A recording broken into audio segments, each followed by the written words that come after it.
Bonjour à vous. En amour et dans la vie, pour vivre vraiment la vie que nous pouvons vivre, parce que vous savez que la plupart des gens s'auto-limitent dans la vie, eh bien il nous faut vaincre notre persécuteur intérieur. Qu'est-ce que c'est notre persécuteur intérieur? Eh bien c'est cette petite voix souvent que nous entendons dans notre esprit qui nous dit que eh bien, nous ne sommes pas assez bien. Nous n'avons pas les compétences. L'amour, ce n'est pas fait pour nous. De toute façon, personne ne nous aimera et on finira toujours par être quitté. Ça ne sert à rien de vouloir changer de métier parce que les autres sont mieux que moi. Voilà, tous ces genres de petites phrases qui sont inscrites dans notre inconscient et qui viennent souvent de notre enfance, d'injonctions que nous avons reçues, qui se sont inscrites dans notre mémoire et qui remontent en tout cas dans nos pensées et qui créent les comportements que nous avons, que nous ne voulons pas dans notre vie. Je le répète, la plupart des gens ne vivent pas la vie qu'ils pourraient vraiment vivre, ils vivent la vie qu'ils croient qu'ils peuvent vivre. Et c'est souvent une vie pleine d'auto-limites, pleine de peurs, pleine de croyances limitantes, pleine de protection excessive, de critères, de manque d'amour, je dirais. Et toutes ces choses nous empêchent de vivre pleinement, nous empêchent notre énergie de couler comme une rivière, et fait que nous n'attirons pas et nous ne vivons pas la vie sentimentale que nous pourrions réellement vivre et ou la vie professionnelle que nous pourrions réellement avoir. Et peut-être même que nous n'arrivons pas à gagner l'argent que nous pourrions réellement vivre et qui nous permettrait de nous offrir des choses et d'offrir aussi des choses aux gens que nous aimons. Donc, il va falloir éteindre ce persécuteur que beaucoup de personnes ont à l'intérieur d'elles-mêmes et qui leur répètent sans cesse des phrases qui deviennent des blocages psychologiques. Alors, comment est-ce que l'on fait pour, je dirais, éteindre ce persécuteur qui peut être très puissant chez certaines personnes? Et la première des choses, c'est d'en avoir conscience que j'ai un persécuteur psychologique qui me raconte des choses dans ma tête, qui me donne des interprétations de moi, des autres, de mes capacités, et que tout ça est faux. Je prends conscience que j'ai un persécuteur.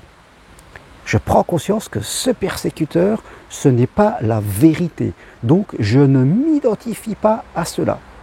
Je prends conscience que, et j'accepte l'idée que tout ça, ça vient de mon passé, de mon enfance, de mon adolescence, mais que ça ne représente pas qui je suis en tant qu'identité profonde, en tant que personne divine, je dirais. Donc la première des choses, c'est prendre conscience et accepter que ce n'est pas la vérité, ce n'est pas vous.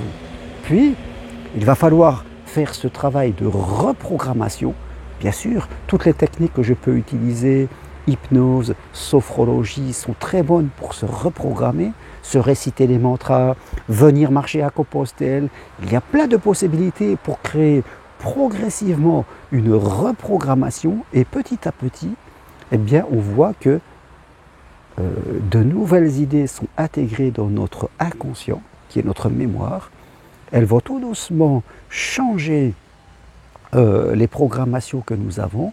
Donc nos pensées vont petit à petit devenir différentes et nos comportements et notre ouverture de la vie va devenir différente. Notre loi d'attraction va devenir de plus en plus positive et nous allons attirer à nous des choses plus intéressantes et plus en rapport avec qui nous sommes, avec nos capacités. Ça se fait progressivement. Bien sûr, il ne faut pas attendre que tout arrive tout de suite. Et au début, il faut se méfier de notre persécuteur qui va se défendre, qui va nous dire que tout ce qu'on fait, ça ne marche pas, qui va vouloir survivre, qu'on ferait mieux de continuer à rester dans nos limites, que tout ce qu'on se raconte de nouveau pour changer les anciennes croyances, c'est pas vrai. Votre persécuteur va se défendre, il ne faudra pas l'écouter. C'est un conflit à l'intérieur de vous. Mais petit à petit, il va s'éteindre tout doucement. Ça va se faire. Hein. Regardez les bouddhistes qui méditent continuellement, parce que toute la vie après, on entretient à rester connecté à son âme intérieure et ne pas être dominé par notre mental négatif qui devient notre persécuteur, c'est-à-dire un excès de réflexion qui nous crée des limites et qui nous empêche de vivre de façon plus sereine et plus riche. Nous n'avons qu'une vie. La fin de la vie, c'est la mort terrestre. La vie a une limite.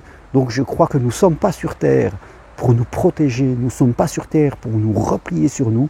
Nous sommes sur Terre pour vivre l'amour dans tous les sens du terme. La vie est un chemin spirituel. Les besoins primaires, avoir des vêtements, un toit, une voiture, c'est très bien, mais ce n'est pas la fin de la vie. Ce n'est pas le but de la vie d'avoir du matériel. Ce n'est pas le but de la vie, je dirais, d'être dans des loisirs et de chercher continuellement à s'amuser. Oui, l'amusement c'est bien, les besoins primaires c'est bien, mais le vrai sens de la vie, c'est d'aimer et c'est de vivre la vie et le rôle que nous avons tous à jouer sur Terre. Donc, ne vous laissez pas enfermer par votre persécuteur.